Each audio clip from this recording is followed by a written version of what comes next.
Are you ready, Carrie? Okay. So a little bit about me. I grew up with a stay-at-home mom. She loved to cook. My dad loved homemade bread. So growing up, we had it all the time. Looking back, part of it probably was because we were a little bit on the poorer side, so we needed to. We were actually just laughing the other day how white bread is like a treat for us still, because it was like you didn't have that when we were growing up, because we had this homemade bread, which is amazing. It's awesome, and I'm very thankful for. And part of that is seeing other people that have never had that opportunity to have fresh homemade bread, and especially with fresh ground flour. It adds so many different tastes and stuff. So one of my dreams is to eventually own my own bakery. So this is good practice for me. I'm a little nervous. I'm not the best in front of people. So I tend to ramble a little bit, so hopefully I don't do that. So first of all, I'm going to kind of go around. I want to show you the difference between fresh ground flour and store-bought flour. So this white one is actually... Do you want me to hand it around? Yeah, actually, if you just want to hand it around. If you smell it and you feel it, you can actually smell... I ground that actually fresh this morning. Which one's ground? The white one. So it does make a huge difference in bread taste. These loaves right here, this one is actually the home ground flour. This one is the store-bought.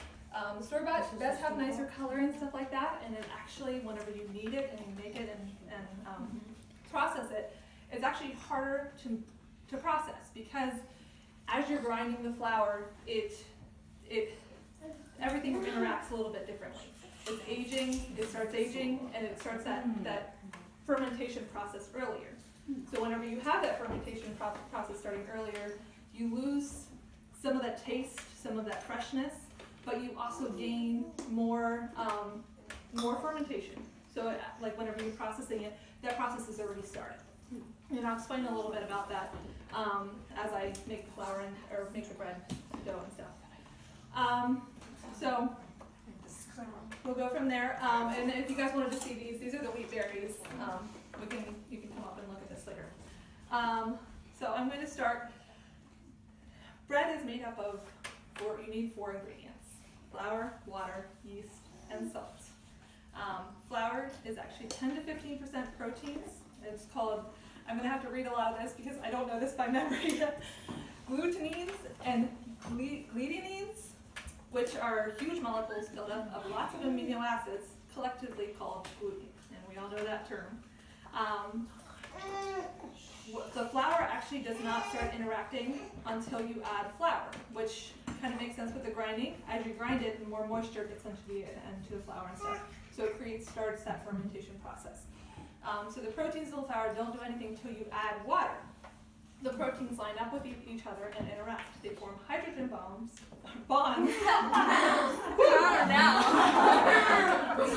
And disulfide cross-links between their chains, eventually making a giant gluten network throughout the dough. Kneading the dough helps the proteins uncoil and interact with each other. So through that, okay.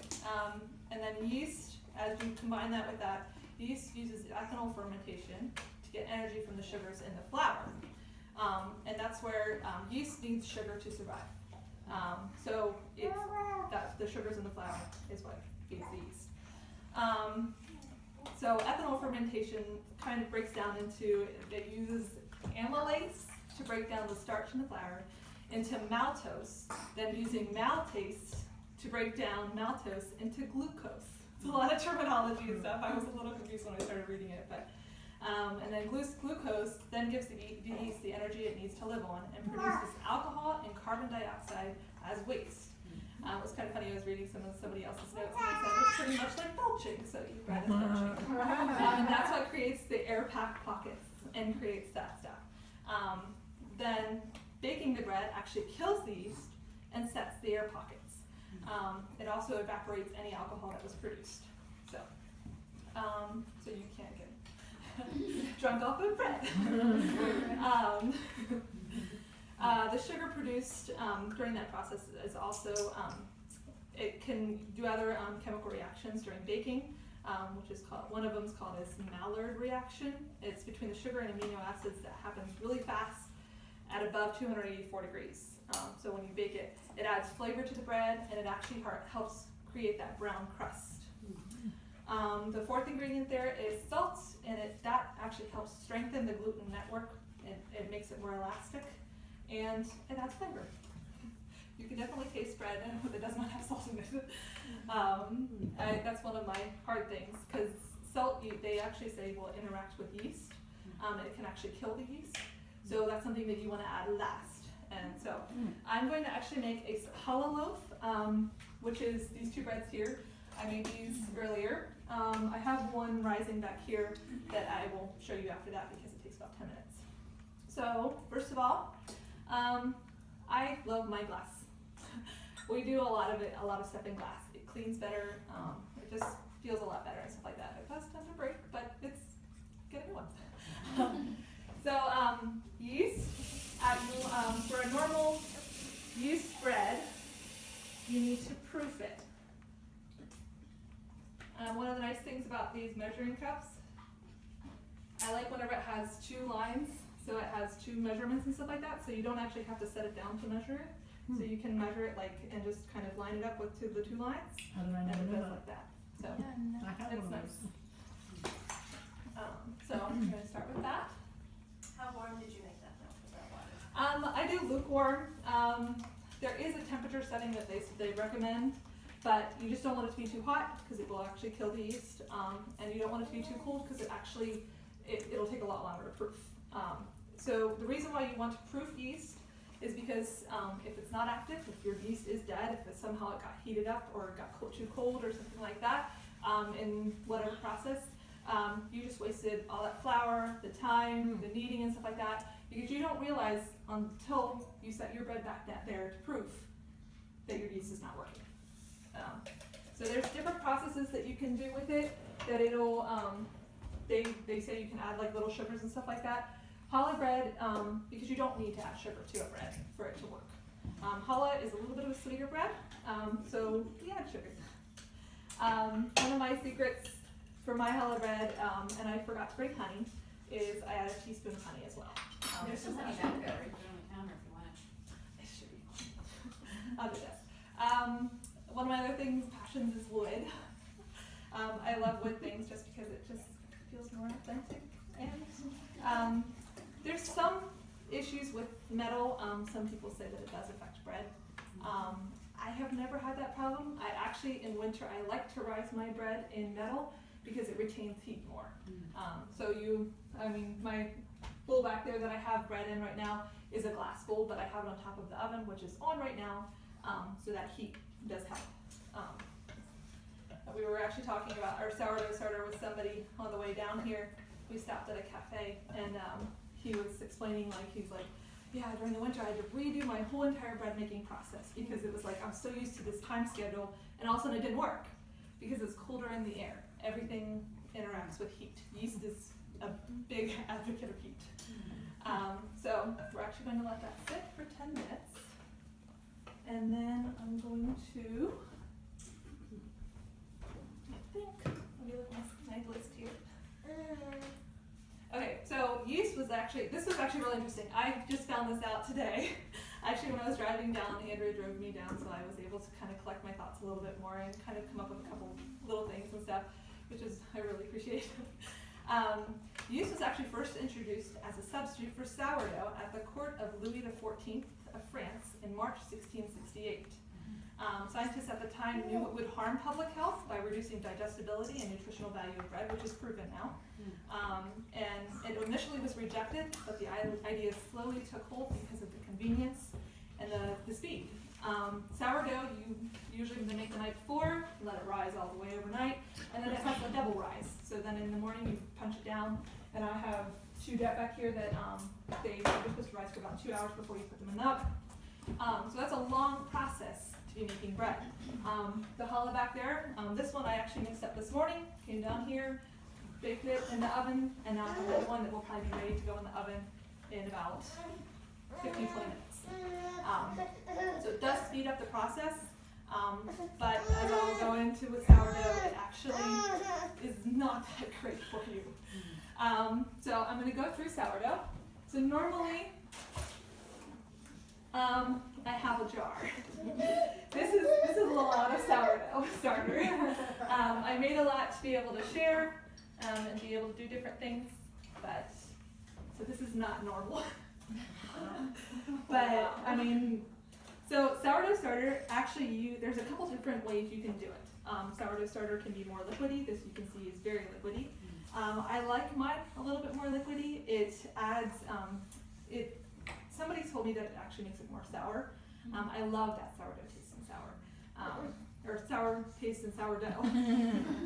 So we're gonna start with this. I gotta get my recipe, which I have right here. So it takes 3/4. So they say that you're supposed to use a sourdough starter 3 hours after you feed it. I fed this right before I came down here.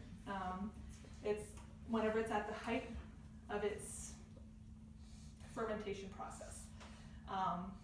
In the winter, I did a little bit of an experiment and I tried to see how long I could take before I needed to feed it, before it died kind of thing. And mine went 3 days. So in the summer that will adjust, that will change because of the heat.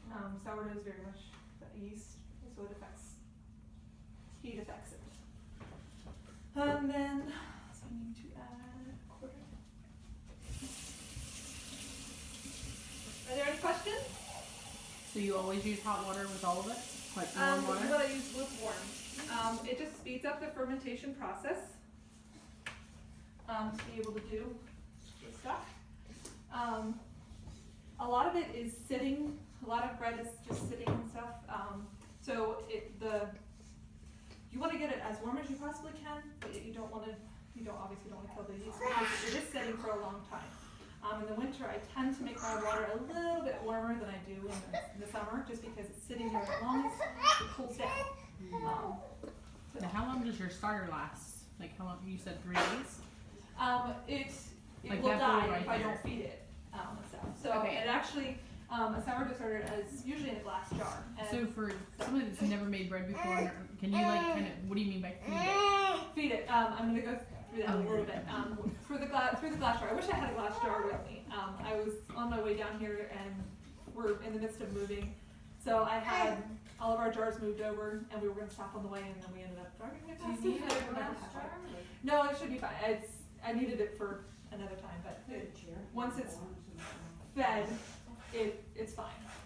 I just wanted to show with the layers and stuff like that. Feeding it, so yeast feed off of flour, that's sugar in the flour. So when I'm saying feeding it, you're actually feeding it flour, which is sugar, so that it keeps it alive. So in essence, you're really making that constant loaf of bread. And it's just a little bit more concentrated because you're using 1 cup with 3 cups of flour. To feed it, it's 1 part water, 1 part flour or sourdough starter, and 2 parts flour. And with that, there's a lot of debate in the sourdough community on whether to do by weight or by measurement. I actually just read this whole big blog about how it doesn't matter. So I was like, oh, okay, that's a relief because I haven't been doing either. I do a little bit equal parts. I tend to do it by dry weight, but I do, as I'm mixing it, I know what consistency I want my sourdough starter to be. So if sometimes it feels like, okay, it's a little bit more watery than I want it to be, add more flour. If it's a little bit more thicker than I want it to be, add a little bit more water. It all is by temperature of your house. Our house kind of goes with the temperature outside because we're cheap and we don't want to pay for air conditioning. So it just kind of, that regulation changes over time. So we're going to go water. Okay, so I'm at the point where I'm going to add my flour. What do I do with my cup? And as you'll see, I'll actually add my flour and like about halfway, and then I'll stir it, and then I'm going to add my salt so that it doesn't affect my yeast or anything like that. So the flour I use is a King Arthur unbleached bread flour. I was having kind of some issues with my sourdough in the beginning.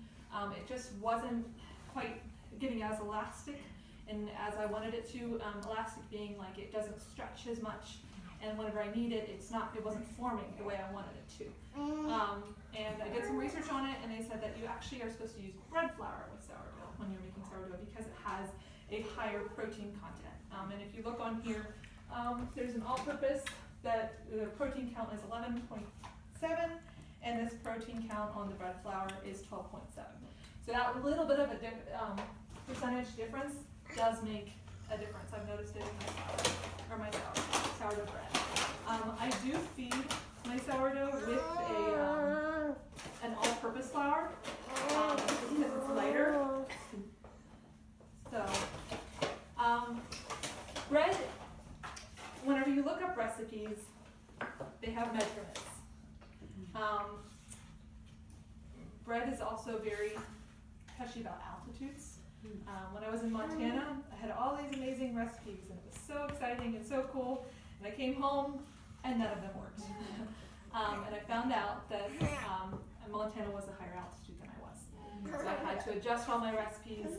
And so through that, I actually learned, like, with breads, which I love making breads because you can make them anywhere, and you can adjust your flour content by the feel of it. As I'm kneading, I'm going to have people come up and feel it.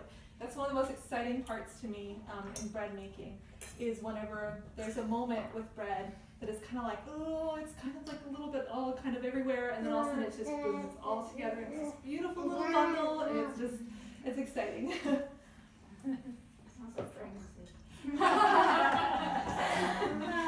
haven't experienced it yet. So this process right here, I'm actually going to set this. So right now, it's kind of a big goopy mess. I like to let it sit and like absorb for about 10 minutes so that it can just kind of gather all that moisture, because as we learned, the water and flour don't start interacting until you combine them. So we're going to let that sit, and then we'll come back to our challah. So as you see, if you look on here, and then you can see it in the glass bowl, it's a little bit foamy on top and kind of bubbly. That means my yeast is working. So it is alive. So we're going to go from that. Challah is actually called, there's a lot of different kinds of breads. I was going to try and write them all down and be like, okay, this is this kind of bread, this is this kind of bread. There's a ton. And it was a little overwhelming to me, so I was just like, you know what, I'm just going to stick with the ones that I know, that I like, and I'm going to do this. Challah is actually called a brioche, which is a sweet kind of bread. You can make a brioche roll, you can make a brioche loaf, which is, if you ever have people had Hawaiian bread, it's a sweeter, that is a brioche. I'm not even sure if I'm actually pronouncing that right. I should have done that. I tend to read things, and then Alon and I both have that issue. Okay, so with the challah, I chose challah because it's something that I make a lot, usually, and it's a lot of fun, and it takes a lot of ingredients. Is that olive oil? This is olive oil. Olive oil is not, we've actually been doing some research on bread, on baking and stuff like that with oils. And olive oil is actually not one of the best ones, but with my challah, we've been trying to experiment with grapeseed oil. And with my challah, it does not turn out the same if I don't have olive oil. I don't know why, and that's a whole other side to bread making that I haven't done research on, and I'd like to someday, but hopefully it will happen sometime. So as I said, brioche is an egg bread. So there's a lot of recipes that say like you need to whisk the egg before you put it into it and stuff like that. There are some that that is an important part, and part of that is because you're adding the air into it. With this is a kneading bread. If it's something that, a quick bread or something like that, that says you need to whisk the bread, or whisk the egg, you actually do need to do that because, and I'll get into that a little bit later, with the air, with adding to that fermentation process. Okay, I gotta figure out where I'm at now. Did I add sugar to this yet? No. Okay, good. Oh wait, no, I did. In the beginning, Yeah. yes, because I added the things. See, this is what happens all the time, and then I have to think about it and process it and stuff like that. One of the biggest things that I forget is salt because I added it like halfway through the flour. Okay, so reading through recipes, one of the biggest things is make sure you have everything before you start. It is really hard. The other night I went to go start making actually challah, and I had no eggs. And I was like, oh! But it was during a big snowstorm, so I couldn't just run out. So one of the nice things whenever a snowstorm, I always make sure I have eggs, milk, and flour. Butter is kind of one of those things that you can make things without, but those are my basics that I need to have because those are things that I don't always have yet. So we're going to do that. Salt. Flour. I'm ready for my flour. I'm actually going to use my bread flour for this. It makes it a little bit easier to knead because I want to show people how to knead this. How I talked to you guys about how like the home ground flour, it doesn't knead as well, and I can talk to you guys a little bit about that later if you want to, and figure that out.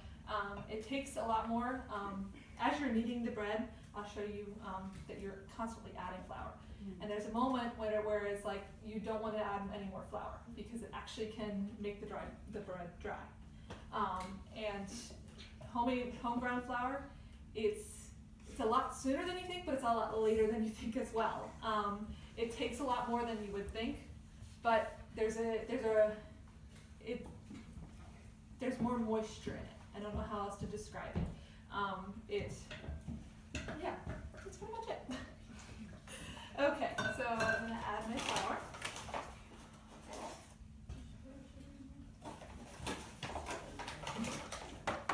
So the recipe calls for 3 cups of flour, so I'm gonna add 2. Stir it up. I used to use these rubber spatulas. They're really nice, like just whole piece. But I ended up breaking a couple of them with this process, and that's part of why I use wood. Because you get that nice firm. And you want to stir it up pretty good right now with this. So this is you getting your flour moist. And then I'm going to add my salt. At home I actually have this recipe memorized, but I'm double checking everything here. Okay. And at home, I don't actually measure as much. Because after you start making a couple, kind of like have a little fun. It's mad scientist kind of thing. I'm going to add a little bit more flour.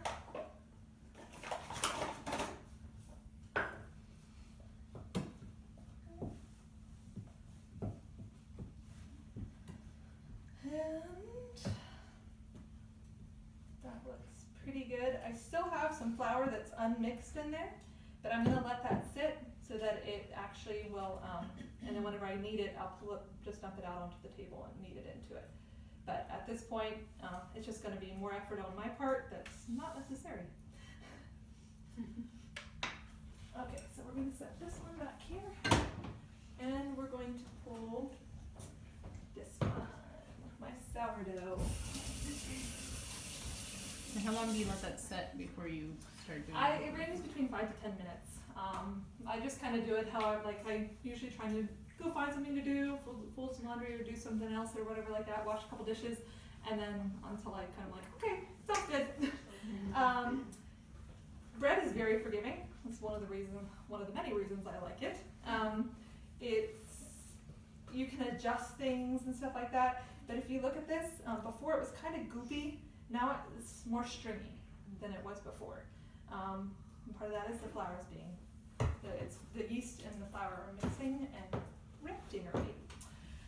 So we're going to start kneading it. So you want to start with a pretty good basic cover of flour. It's pretty much, but you're gonna need it. Do you ever use whole wheat at all in your sourdough? I have not. I'm perfecting my sourdough a little bit more. So I know a lot of it in my head. I don't know it in my hands quite yet, if that makes sense.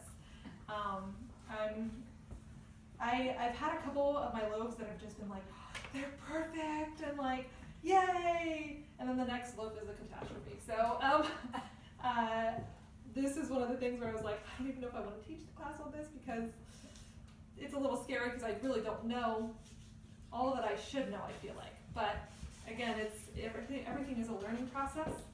So somebody once told me that the best way to learn is to teach. So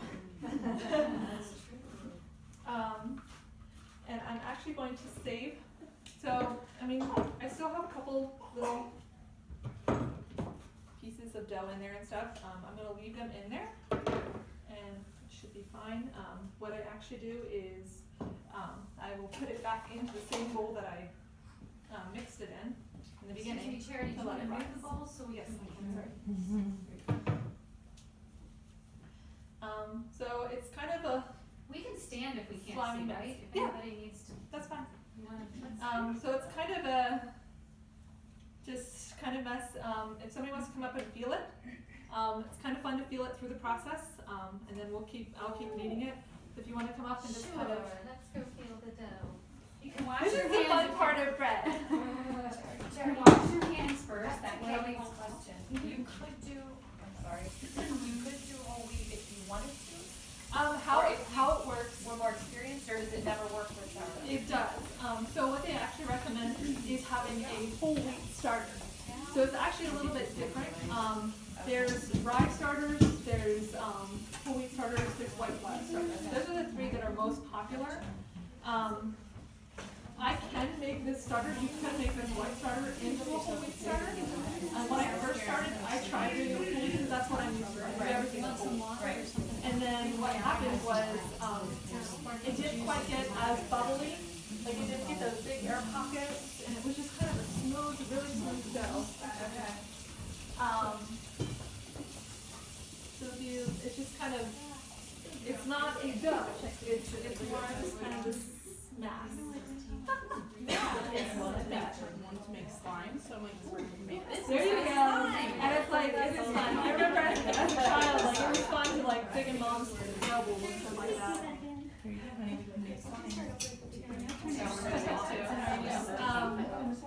But it just takes a process with changing it over to wheat.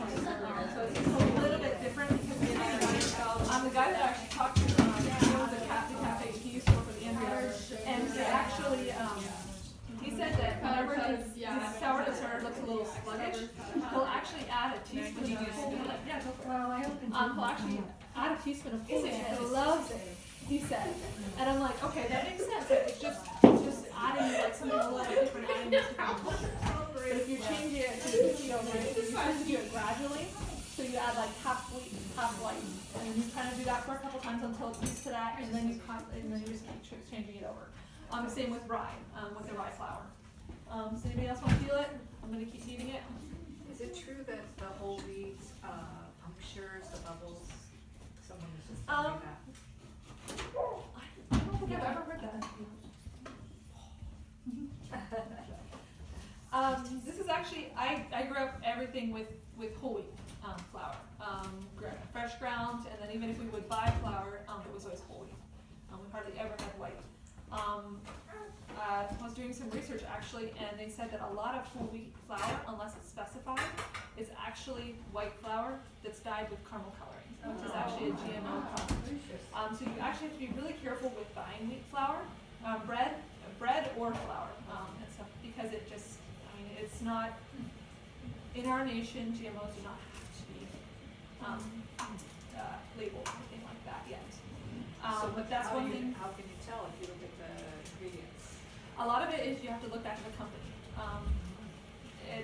That's the only thing I've had. There's supposed to be a new app coming out actually that you can actually scan the barcode, and then it'll take you back and show you like a lot of if the company is GMO and stuff like that. I don't believe it's come out quite yet. They're still perfecting it, which I'm kind of excited about that because it'll simplify it a lot. Because right now all I have is on my phone. I have on Pinterest. I have like these little boards that have like all these logos, and I'm like, it's really frustrating going to the grocery store and trying to find. I'm like, just don't buy anything in a box anymore. But this King Arthur brand is actually a really good brand. They have organic ones, and I try and buy them when I can, but they're about double the price. We have a local discount grocery store, Wangers, and sometimes they'll have it like for really cheap, and so I like to buy it all. My sisters get annoyed at me, but girls gotta do what girls gotta do. Did you add all the flour to it initially, or did you save? I did about so this recipe calls for about 3 cups, and I added about 2.5.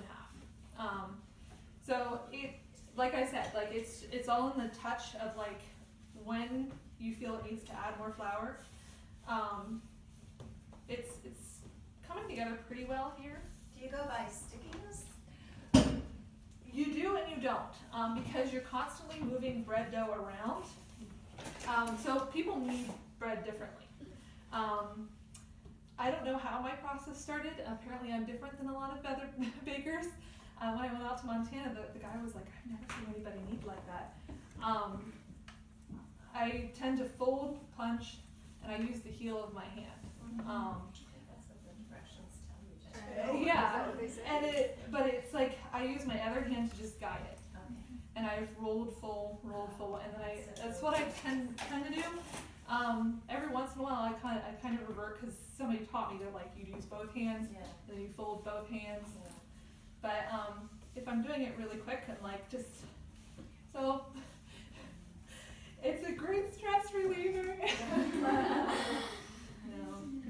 So it's just one of those things as you're going and stuff like that. One of the best things that I found. So if you look here, I have this little patch that's kind of growing because this dough is sticky. If I don't constantly keep it moving, and if I don't add flour fast enough, it actually creates this little bit. So in the beginning, I like to do this because it'll knead into my bread, and it'll be okay because it'll add the moisture to it. Later on, if it's still doing that, you don't want to scrape it off because then you'll have little bits of dry stuff in your dough. So it's coming together a little bit more. So I'm going to add less and less flour. Looks And beautiful. And as I'm kneading, I actually will start using both my hands just because it's getting more of a tougher loaf. At first it was that mushy mass.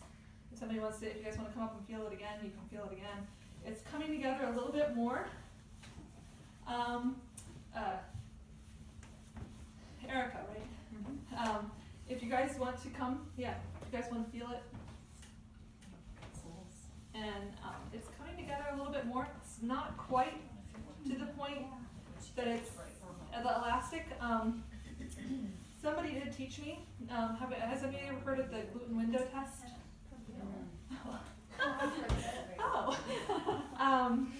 So there's actually some debate about it. I was actually reading it. I was like, I didn't realize there was this much debate about bread. But so as you're developing gluten, there's actually some debate on if kneading does anything. If it's developing gluten or not. If you see on Pinterest, there's a lot of those no-knead breads and stuff like that. I did one the one time. It does not slice as well for me. Like it doesn't create that nice, sandwich bread. So it's just, I still believe kneading does something. And with that, but that's that. What is the gluten window test? Oh, sorry, thank you. Gluten window test is you pull it up, and then as you pull it, if it creates that window, see? It's a window instead of, so if it wasn't developed, I'll try and show you with the challah, how, wait, this is the challah. No, this isn't the challah. This is our dough. It actually will just rip down the side. So it's just a way to see like if your gluten is developed, according to some people. So you want it to become like almost translucent and then break. So create that little demi. So now if you guys want to come up and feel it, you can actually knead it a couple times. I'm a little messy, but at this point you guys probably will not get as messy and stuff. So is this not the place where you feel like it's done? This is just about done. I would knead it for probably a good another minute or two. But if you guys want to come up and feel how it feels. And just knead it a couple times. This is the most awesome part of bread for me, other than it coming fresh out of the oven, obviously. But it just feels like it's, yeah, go ahead and fold it over. Like, and punch it and stuff like that, because it feels like you actually have a dough there now. Yeah. And it doesn't feel like it did before, because it wasn't that, it's not that mass. Yeah. Instead it's so much together. Go ahead and fold it over. I just wanted to feel. It's a baby.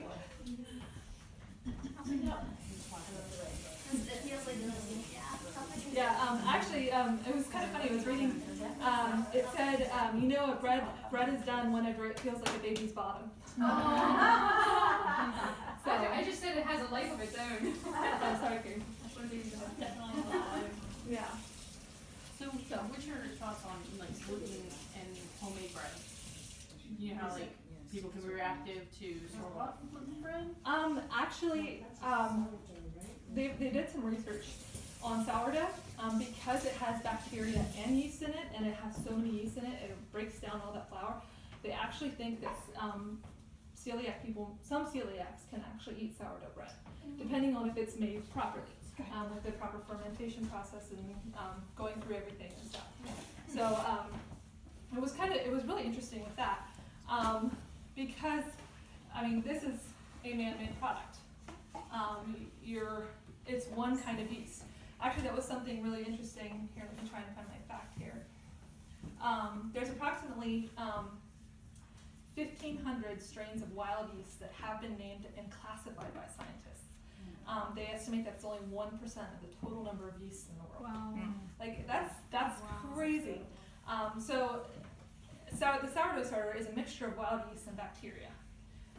So with that, I'm reading off my notes here. I missed a couple. Because of the yeast in the sourdough actually need to be more acid tolerant, because of the bacteria in it, because it creates more of an acidic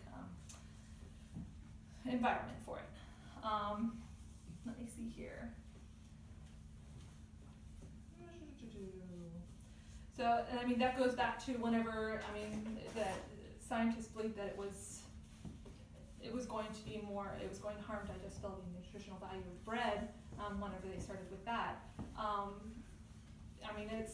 It's proven with that, just because, you never heard of a celiac person 15, 20 years ago. Right. It wasn't something very prevalent.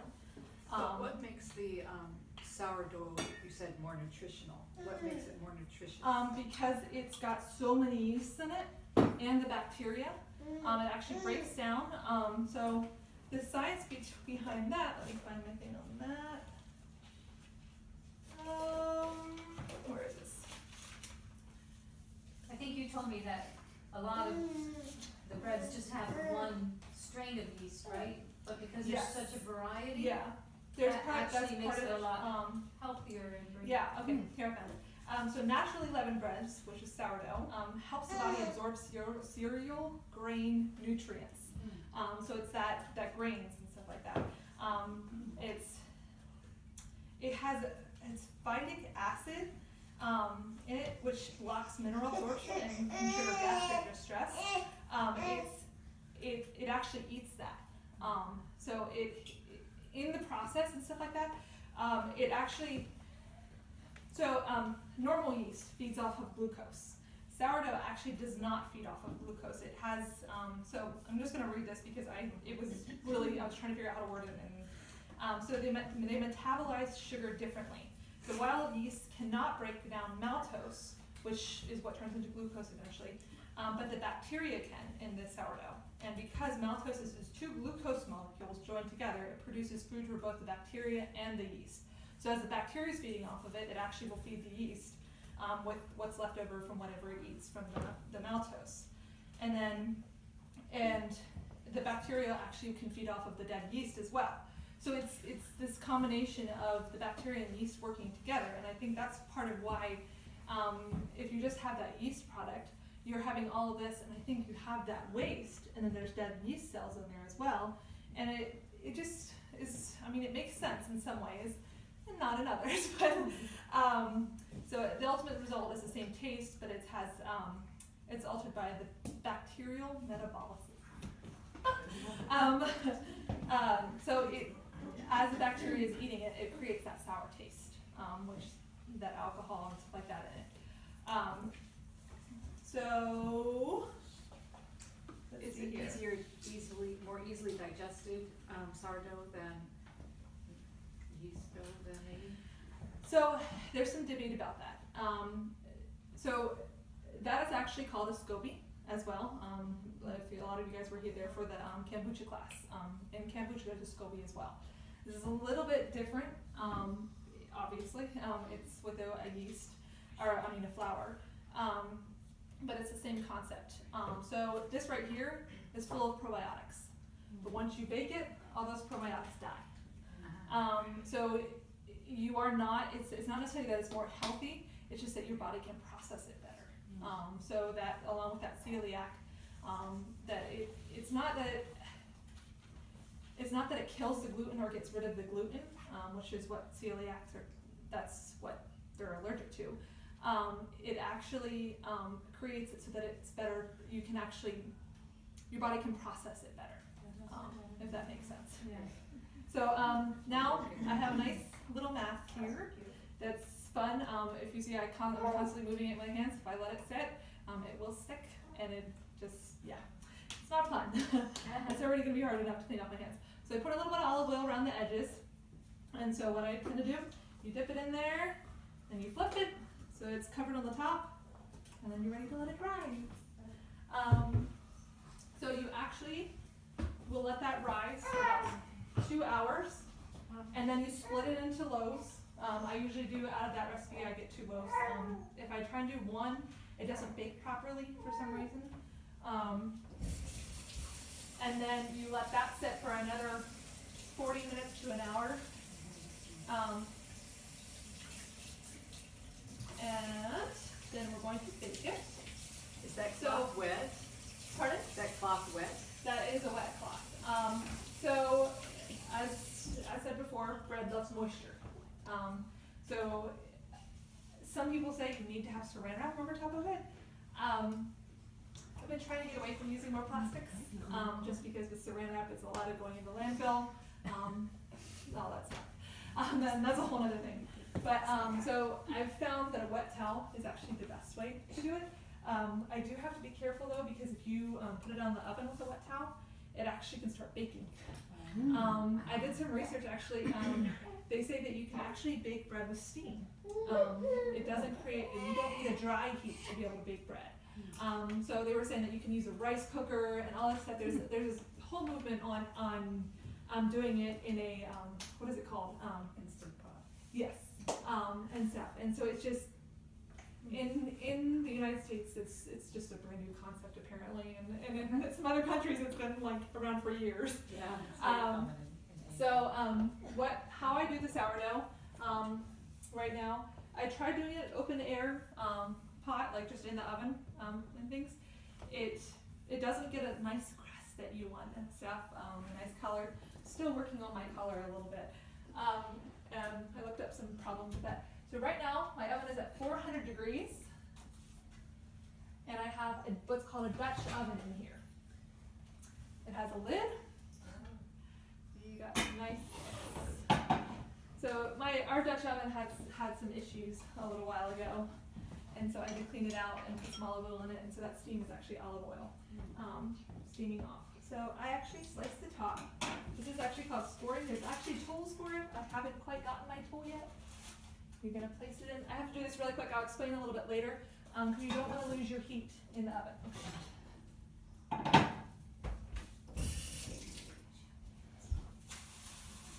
You get a little bit of steam in there, trap your steam, and it bakes. So,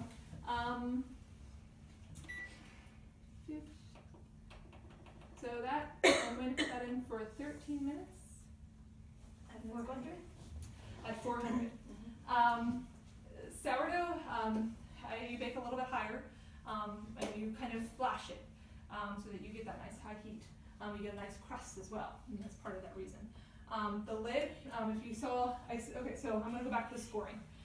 Scoring is actually something that they've debated about. There's a lot of debate in bread, as I said. And so a lot of communities have communal ovens. Used to have communal ovens. So scoring was a way of identifying your bread. So there's beautiful artwork in scoring bread. I mean, it's gorgeous if you look it up. There's a lot of fun things to be able to do with it. The other thing is with sourdough, if you score it, it actually will pull up. So if you notice in sourdough, they have these little air pockets and stuff like that. That's your carbon dioxide, that's the belching. And so what will happen if you don't score it, it actually can burst. So scoring it allows that bread to move and be able to pull out, if you will. And then as I added steam, I was actually having a hard time getting a nice crust on my bread. So I did a little bit of research. A lot of it is research. There's tons of stuff out there. So if something goes wrong, just Pinterest or Google is my things that I did go through. They said just spray a little water in there. I've been doing just grab a handful and put the lid on as fast as you can and be able to do it there. So far my crusts have been a lot better now. So it's really exciting. And then, so you leave it in there for 12 minutes, 13 minutes. My recipe said 10 to 12. I've been having to do it longer, and then you actually will pull off the lid and you'll bake it, and then that gives it a nice color. I was having problems with the bottom getting too dark. This one's a little bit darker, this one's lighter. Part of that is this one, I just left it in like that. Somebody told me, or did my research again, and they said if you actually put a baking pan underneath the pot during the second bake, it actually will, because the heat of a typical conventional oven is coming from the bottom. So part of why you do a sourdough in a Dutch oven is so that you get that nice even heat, but you're still going to have that little bit of a heat rush from the bottom. If you add so I have my stoneware pan that I'm going to put underneath there in the second bake, that this is cold. So it won't, I put it underneath there, it blocks the heat, and as the pan is heating up, it won't it won't hit the bottom of my bread as much, and it'll brown the top a little bit better. So I'm doing my challah now. So this is this. Alright.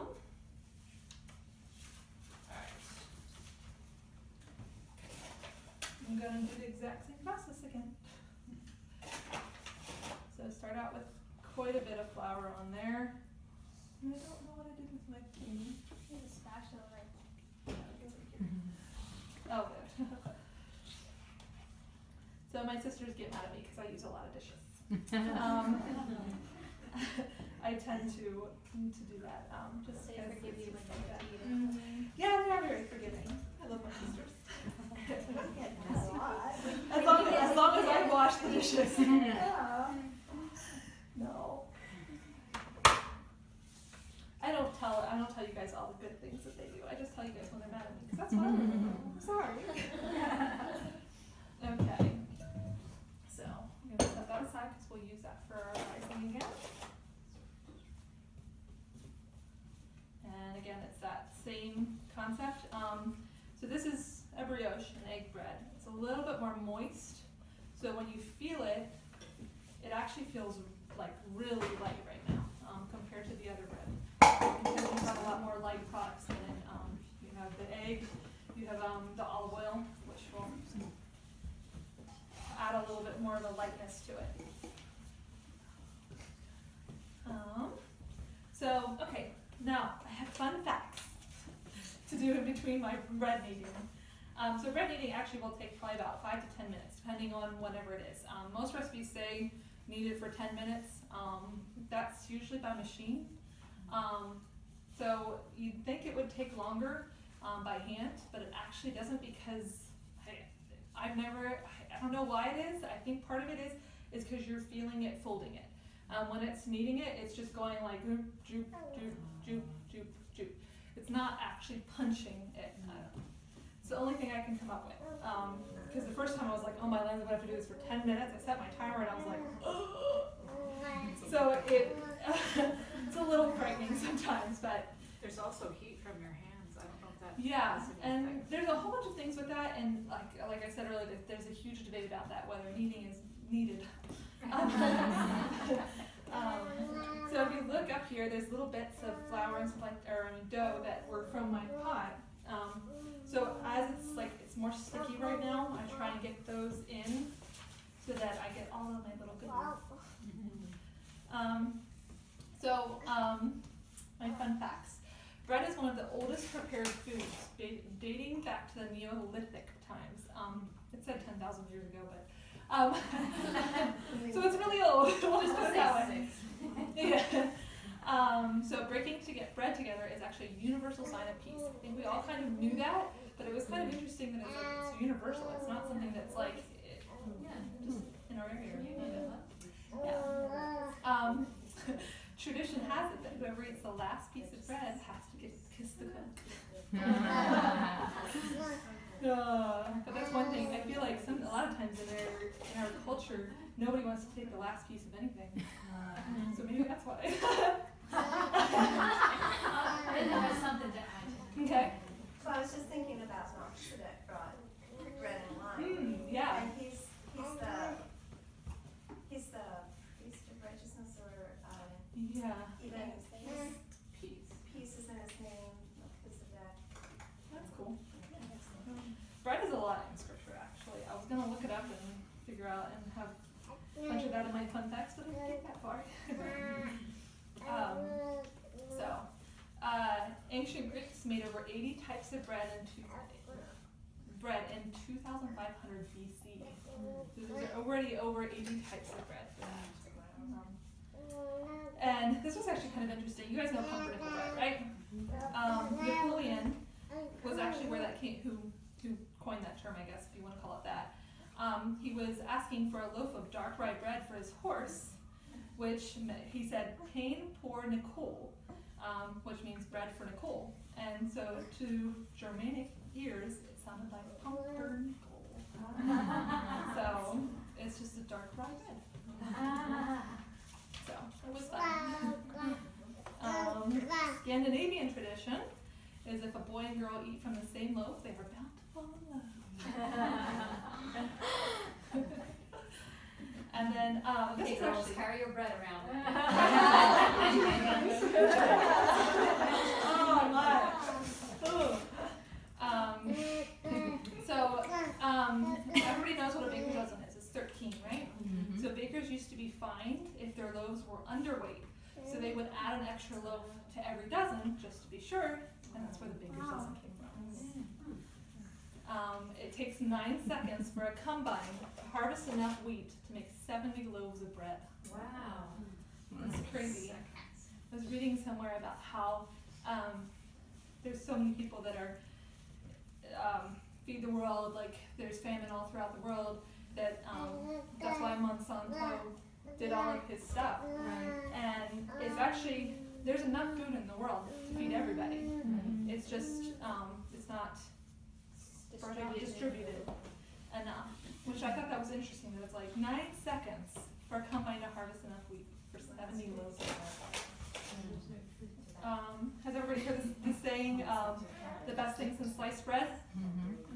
So sliced bread was invented in 1928. It was referred to as the best thing since bagged bread.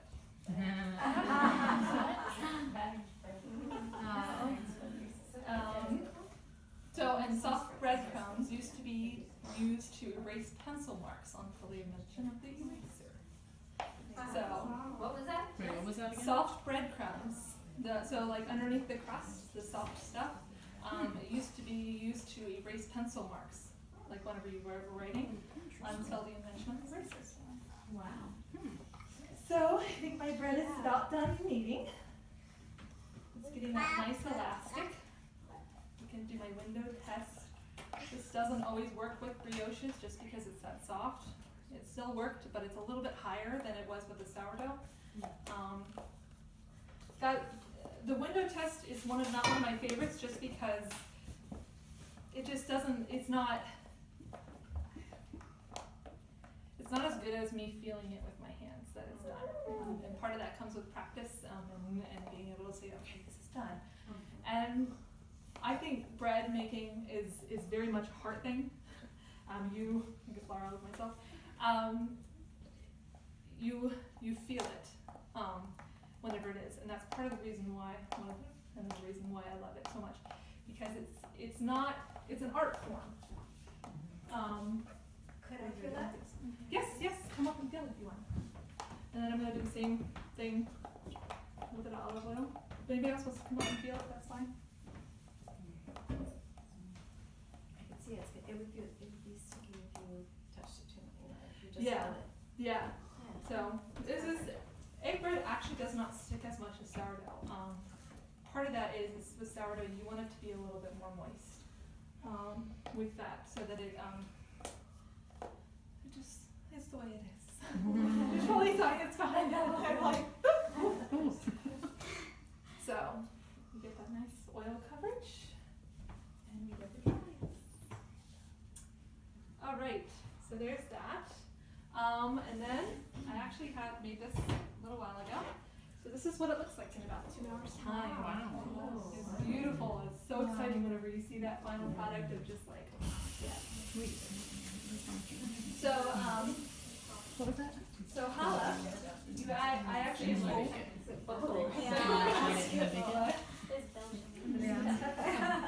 That was so funny. I was sharing with Alonda about some like facts about how like reading some funny things, and then she was like, "You've got to tell them the Belgian king. They'll love that." And that's my timer for my sourdough. Yeah, she probably enjoyed all that science and understood it. Yeah, she probably I did. said she probably enjoyed all the science of it and Oh understood yeah, it. she was like, okay, so we're gonna look at this here. So yeah, okay, so it's getting. If somebody wants to feel this, come quick. It's not quite getting a crust. I will probably leave it in there for another like 2 minutes. It's still baking. Every oven is a little bit different as well.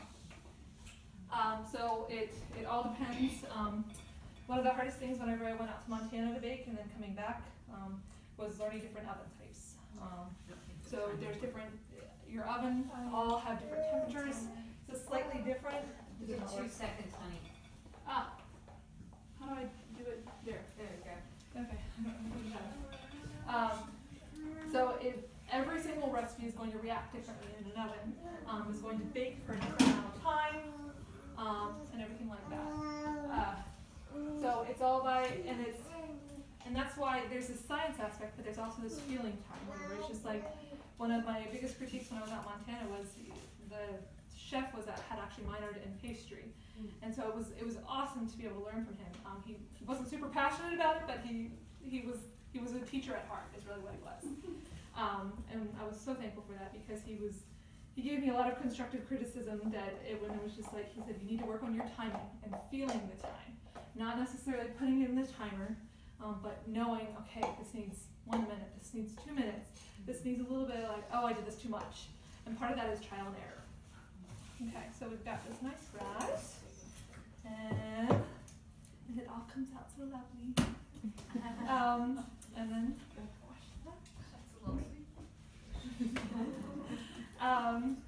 so it's a little bit oily. There's a lot of people that actually will roll out breads, different breads you want to roll out in flour, and different ones you want to do with oil. This is a little bit more of a moister bread, so you want to do, I do mine in olive oil, just because it makes it sticks together better whenever you grate it, and it also, yeah, so but with a French bread or something like that, that you're going to just not try and touch as much. You're going to use a flour base.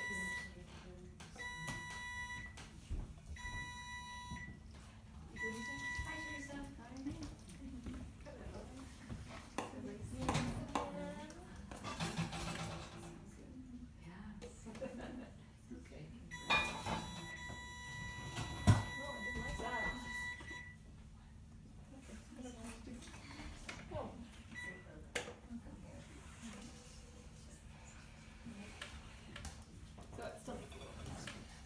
There comes a time whenever I just don't set a timer. I just can't forget it because I'm doing too many things. So challah breads, I like to do a 4-strand because then I can divide it equally into 4 balls because 3 balls is that's the reason behind it, really. I know the Patches, they do their challah, they'll actually roll it out and just cut it. There's different ways of doing it. I love this just because it's just the way I like to do it. So when I'm rolling, so what that did was that was an air pocket. So as I'm rolling it out, it'll actually just pop into that. So I like to roll them about halfway, and you can squeeze it. When I'm making actually in a loaf pan, for a normal bread, you'd actually, so you would tuck, you do like make it a nice smooth surface on the top, and then I don't know how this started, but my mom used to do it. Somebody asked me why I did that. It became a habit. I think it's probably because she would try and burst the pockets and the air in it and everything like that. But I've never had a pocket burst, so I don't know why that came about, but that's one of my little quirks, I guess. But so with the squeezing like that, that's where I'm trying to get rid of the air bubbles from that first rise, so that whenever I roll it, doesn't have as much. And certain ones, like if I'm in a hurry, challah is actually one of those forgiving ones that will actually you don't have to let rise as long, because it's very forgiving. And actually for my second rise, I let it rise. What I used to do is I would pop it in my oven, and turn it on, and it would rise as the oven was preheating. Proofing is a universal term for activating yeast. So you have that first proof that you're doing whenever you're checking if your yeast is working. And then actually, whenever you form your loaf, that's actually called proofing as well. You can actually buy a proofing box, which creates a stable temperature. A lot of people use their ovens as proof boxes. A lot of the newer ones actually have a button for proofing to be able to do that. And it's just a low temperature that just creates this nice warm environment for the yeast to just grow. Right now, I work at a bagel shop, and one of the biggest things we're having a hard time with is getting our bagels to proof nice and big in the morning whenever we first come in. So we have 2 hours to come out with 25 different kinds of bagels. I think it's 22? 25. I forget how this is. It's like something like that, in the 20s. And so with that, we do get them frozen in, and then we have to thaw them. But they come in right fresh. So they come in at this point, like when they would have they broiled and then they're flash frozen. So they come in, we thaw them, and then we have to wait for them to proof so that they get nice and big. In the summer, they're done like that because we have this nice warm environment, moist environment in our kitchen. In the winter, it's cold because it's been sitting for 7 to 8 hours with no heat on it in the kitchen and stuff like that, and we come in at 4 o'clock in the morning and it's cold. So we talked about getting a proofing box to be able to do that, and that would create that environment that you need. It's very formula, and that's whenever that timing wise is like, okay, I can put it in for this amount of time and it'll be ready. Whenever you do not have that proofing, it's all by sight. And by a lot of times in recipes it'll say proof till double in size, let rise till double in size. And they'll usually give you an estimated time, but again, that's an estimate. the winter, it could take an hour to an hour and a half. In the summer, it could take half an hour with that warm environment. Okay, so after I roll them out that first initial time, and then let them set for a little bit, they actually roll out a lot nicer and longer, just because it's stretched. You wanna check your bread? Yes, thank you. All right, with that.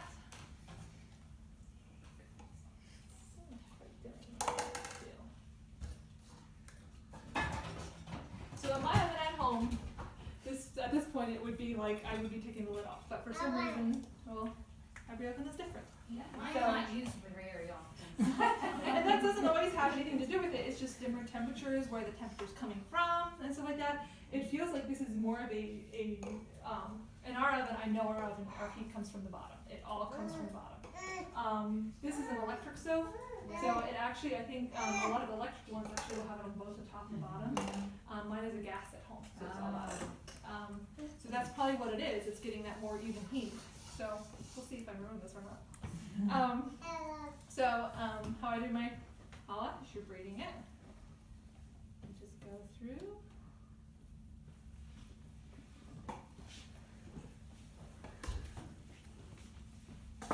Oh, that's so pretty. Whenever you do this, now I'm getting all confused. What did I do? There it is. When you do this, you want to be careful that you don't pull the strands too much, because it will actually stretch it, and then you'll get an odd shaped thing. I've been out of practice a little bit, so my ends are a little bit not quite as proportioned. Now I get off. Okay.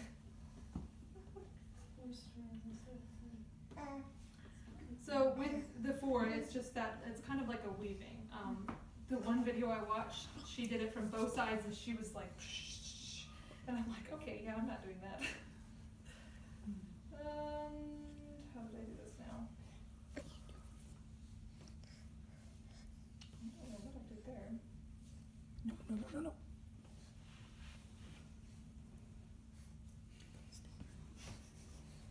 I'm getting all confused now. Okay. We'll go with that. And just tuck everything in.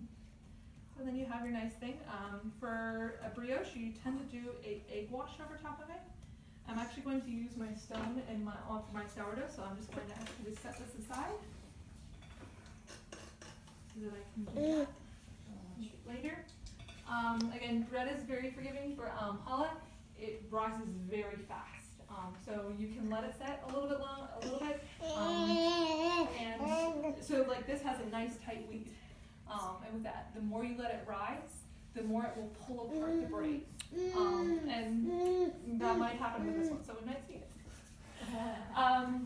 So there's one other type of bread that I wanted to cover, and that's called quick breads, which use baking soda or baking powder to leaven it. So baking soda and baking powder contain sodium bicarbonate. It's a basic compound that breaks down in the presence of acidity to produce carbon dioxide. So it's the same fermentation-ish thing.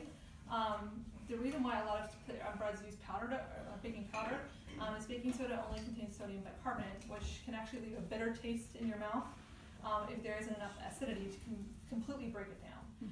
Baking powder has an acidic compound that's usually added to it, which is the cream of tartar, and that helps break down the sodium bicarbonate so that it gets that gel. So I'm actually going to make this with my home ground flour, and we're going to make beer bread. Let's check my bread.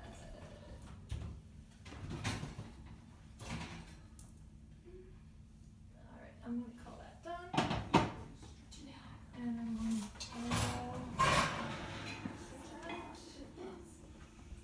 and I might actually not even have to do this because of the electric heat in it.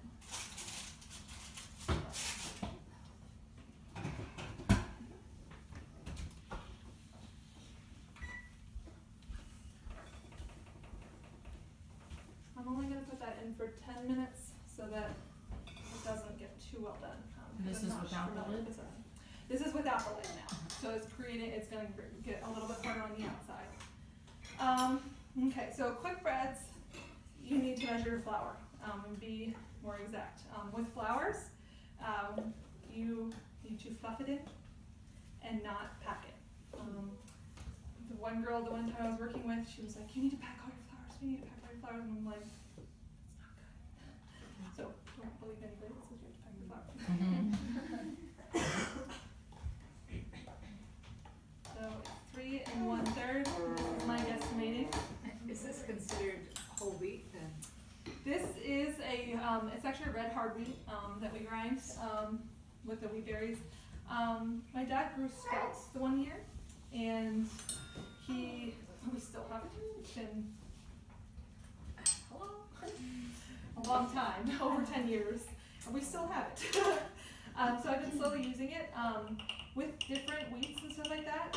Spelt is more of a lighter, so Mom used to try and make it with 100% spelt flour, and it would just fall apart because the flour is so, it's not as dense as the hard wheat. And then she started combining it with the hard wheat and the spelt. But since our spelt is homegrown, we actually have to see through it, and we have to pick out stones and bugs and all that good stuff. So I didn't do that. Okay. What are you putting in? I did baking powder, and that was salt. And then I'm going to do a cup of sugar. So, because it's baking soda, it does not actually feed off of sugar. It's more of a chemical reaction. Whenever I was doing research on the bread, it was talking about chemical reactions with the yeast and all that stuff like that.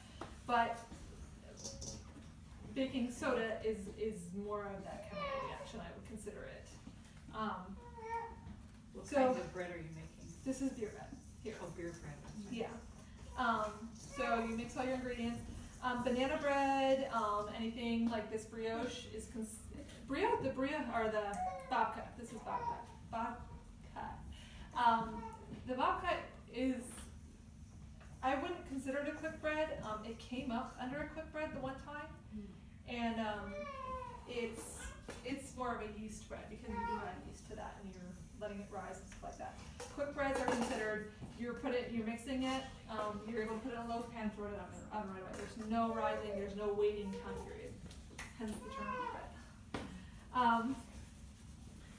So, alright, so it's dry ingredients. The fun part about beer bread is it stays. So for beer bread, you want to have more of a wheat. So this bread will actually not have any alcohol in it because you're baking it all off. So this is pretty much all for food. I'm not a big beer drinker. I don't like beer that much, but I do like beer bread because you get that nice. You want to use a wheat beer, and it just adds more flavor to the bread. And then you're going to stir this up. And one fun thing about beer bread is it's got a lot of butter, which is not the healthiest, but. So you're getting this, you get this nice, just fun stuff. And that's pretty much it. You're going to put it in your loaf pan, and then for this recipe, it has you putting a 1/4 cup of butter on top of it, and as it bakes, it just bakes the butter into it. Now, if you weren't using beer, then what would you, for the quick bread, what else would you use? For a quick bread, it all depends on what your recipes are. Banana bread, you would do eggs. I had a really good banana bread recipe, and then that's whenever you would want to whisk the eggs and create that. So your beer right there is creating that moisture in it, Right. but it also has all that carbon dioxide in it that's creating this fun texture. I tried it the one time without whisking the eggs, and it does okay, but you're not getting, I didn't get quite as light and fluffy texture as I did a couple of times before. So each quick bread is a little bit different and stuff. I'd like to experiment and try making my own recipes, Just haven't gotten that far yet. Now that I know a little bit more about the science behind it, I'm like, try it a little bit. Okay, so I'm going to actually leave on that. So I think I'm about done here. Does anybody have a question? Okay, so a couple more interesting facts. Bread goes stale due to starch crystallizing and hardening over time. And actually, we used to store our bread in the refrigerator. I don't anymore. Because I found out that it actually speeds up the process. And actually, they found out that if you store it in the refrigerator for 1 day, it stales as fast as if it would be sitting out for 6 days. Wow. So, I mean, it's a huge thing like that. Slow it down. Yeah, and I was kind of surprised about that. So, and that's pretty much all I have. I'm going to finish up baking. I would like you guys to try this. This is the bread with store-bought flour. This is with homemade flour. It does create a different taste if you have a fresh ground flour. Now, if I would let this sit out for about 2-3 days, it starts going a little bit faster. Is that why the colors are a little bit different? Part of that is that that one I actually made with white whole wheat flour. So it says it's white whole wheat flour. It still creates that color. You're not going to get it like a all-purpose or a bread flour. Like I said, I grew up with whole wheat, so I like it. My boss at the bakery shop hates wheat bread because he said he grew up with it and he just hates the texture. I was like, I grew up with it and I love it. So it's just a little bit. So, but it has a little bit more of a depth of taste, I would say. And there's nothing quite like it. It's fresh ground flour, fresh out of the oven. So good. So how do you ground your flour? This is actually my grinder right here. My mom got it a long time ago, and we've been using it for a long time. It's very simple. It's a little loud, but it's fun. There's a lot of different ones that you can get. You want to get one that actually you can do a finer one or a less fine. This one, if I would get another one, I would actually want it to be able to go even finer. Because at this point, I do it on my finest setting, and this is that. It's about the same feeling as a stone ground like this one. I'd like to be able to get one that I would be able to make pastry flour out of, which is even finer flour. So I'd like to be able to start doing a couple different pastries. So. No, where do you? It's maybe a dumb question, but where would you get the flour that or the pre-flour to grind yourself or whatever? The wheat berries. The wheat berries. Okay. Actually, where is it? What's the place down here? Miller's. I don't remember from Miller's, but what's the other place that we just went to? Whole Foods. They actually have a thing that you can get by weight and stuff like that I just saw. I wanted to experiment with that. I think Dad got it at a local food store. He got I don't know how many he got, but we had so many of them. It was big, like not 50, but like how many pounds would that be?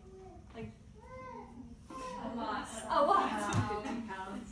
Yeah, but and he bought a bunch of that. So if you're gonna buy a grind flour, if you're going to do that, I would suggest buying it in bulk because it doesn't go bad. We've had the same stuff for over 10 years. Oh wow. The only problem that you have to be careful with is bugs. But bugs can damage. So what we ended up doing is we bagged up a lot of it and threw it in the freezer. So our freezer we're finally getting space in our freezer. And so it is with that. So but as always, if you buy in bulk, usually you can get a better price too. So I think Dad, he actually has our spelt in a big metal thing that seals tight. He had one of those big barrel things that have a ring around it, and then you clamp them shut, and it's sealed tight. So, and that's one. Yes. So we had one get bugs in it, but the rest were fine. 10 of them. So. Wow. Yeah, I don't know if we still have some. If we still have some, I will offer them. So, yeah, and actually, he was saying that there's actually you can get into co-ops that you actually they'll hand around a mill or you can go to a place where you actually can get your grain milled. I know Montana had one. Whenever I was out there, it was kind of like, oh, this is cool. But I haven't found one in this area. I haven't really looked too much just because I have my own. So, but it would be interesting to see with that.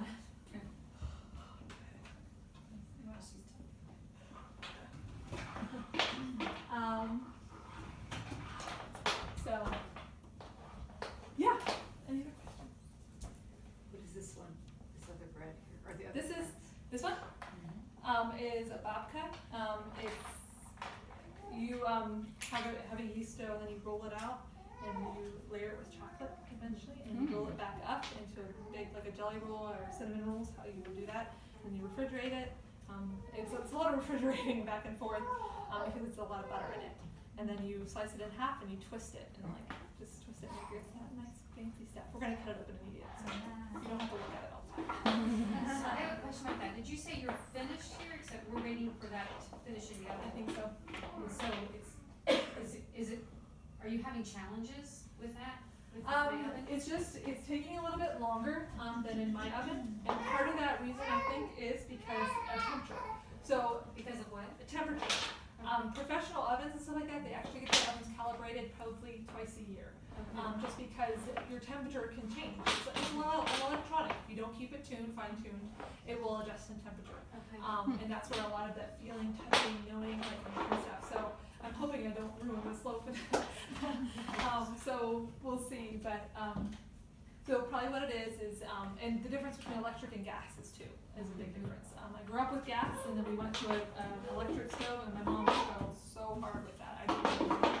And we ended up going back to a gas because it was just like growing up with that, knowing that all your life, and then switching to something completely different. Like that regulated temperature, I'm so used to my little quirks of putting a pan underneath. Go down like this. You got to figure out stuff. And I was like, okay, this is actually going really well, and I don't know what to do. So are you ready for us to eat soon? I think so. Do you want to just kind of move that I stuff will, down and yeah. we can, because there's butter here, people want butter, Yeah. right? With the bread. butter. And we have 4 different kinds of soups, thanks to all of you who brought food. Yeah.